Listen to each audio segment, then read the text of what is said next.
Hello everyone, this is Zukhruf from infosharing360.com। जी, तो six sigma series का नेक्स्ट टॉपिक हमारा जो आज का है दैट इज़ कॉल्ड CTQ, जिसको हम क्रिटिकल टू क्वालिटी भी कहते हैं। आइए स्टार्ट करते हैं।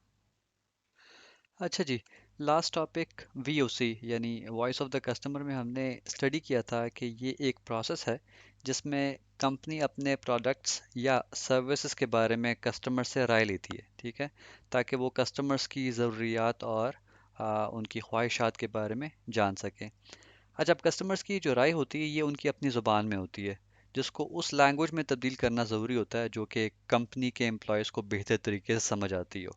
ठीक है। अच्छा जी, अब इसी पॉइंट को हम एक एग्जांपल के थ्रू समझने की कोशिश करते हैं। हम ये अज्यूम करते हैं कि हमारी कंपनी है जो कि पिज़्ज़ाज़ बनाती है और वो कस्टमर्स के ऑर्डर्स भी लेती है, उनको होम एड्रेसेस पर डिलीवर भी करती है। लेकिन काफ़ी अरसे से ये कंपनी हमारी कायम है जो कि अच्छा परफॉर्म नहीं कर रही, रेवेन्यू अच्छा नहीं जनरेट कर रही, सेल्स अच्छी नहीं कर पा रही, ठीक है, तो परफॉर्मेंस बुरी चल रही है।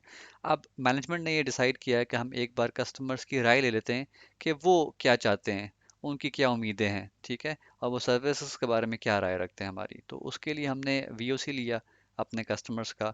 VOC के दौरान हमें दो पॉइंट्स मेजर पता लगे जो कि कस्टमर ने अपनी ज़ुबानी बताए। एक तो वो कह रहे थे कि जी जो वो जब ऑर्डर्स प्लेस करते हैं तो वो नहीं चाहते कि वो ज़्यादा इंतज़ार करें, ठीक है, और दूसरा पॉइंट उनकी तरफ से ये आया कि वो जब ऑर्डर प्लेस करते हैं तो वो ये भी नहीं चाहते कि वो ठंडा पिज़्ज़ा उन तक पहुंचाया जाए। ठीक हो गया।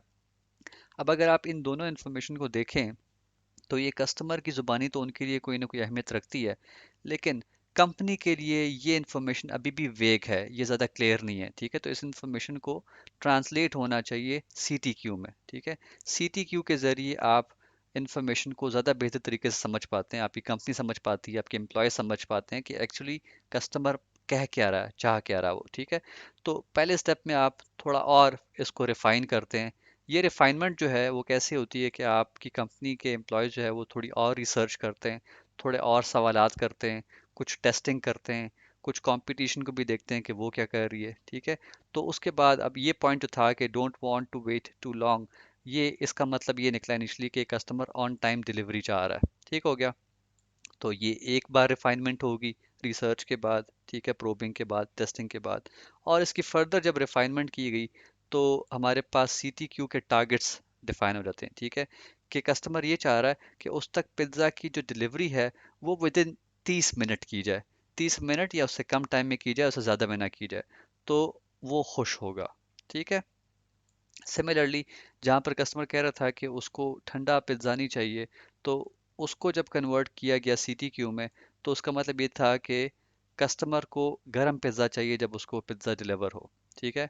और इसको जब फर्दर उसको कन्वर्ट किया गया टू रेलेवेंट टारगेट्स या स्पेसिफिकेशंस, तो उसमें ये आइडेंटिफाई हुआ कि पिज़्ज़ा टेम्परेचर जो है वो 90 डिग्री फ़ारेनहाइट से जो है वो कम नहीं होना चाहिए, ठीक है, ताकि पिज़्ज़ा जो है वो गर्म रहे। अब उसके लिए देखें डिफरेंट तरीक़ेकार यूज़ किए गए होंगे कि जो व्हीकल्स यूज़ किए गए डिलीवरी के लिए उसमें कोई केबन रख दी गई, ठीक है, जहाँ पर पिज़्ज़ा प्लेस किया जाए और वो गर्म हो, या फिर उनको ऐसे बॉक्स में पैक किया गया कि पिज़्ज़ा का टेम्परेचर जो है वो बेहतर रहे, ठीक है।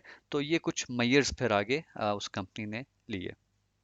जी, तो इस एग्जाम्पल को समझने के बाद हम क्रिटिकल टू क्वालिटी यानी CTQ के बारे में कह सकते हैं कि इसके ज़रिए ऑर्गेनाइजेशंस बेहतर तरीके से अपनी प्रोडक्ट्स और सर्विसेज की उन खसूसियात के बारे में जान पाती हैं जो कस्टमर्स के लिए नहायत अहम होती हैं, और इन्हीं खसूसियात से क्वालिटी ड्राइव होती है फॉर कस्टमर्स, ठीक है। तो इनको जानना बड़ा ज़रूरी है कि एग्जैक्टली कस्टमर कहना क्या चाह रहा है। ठीक हो गया।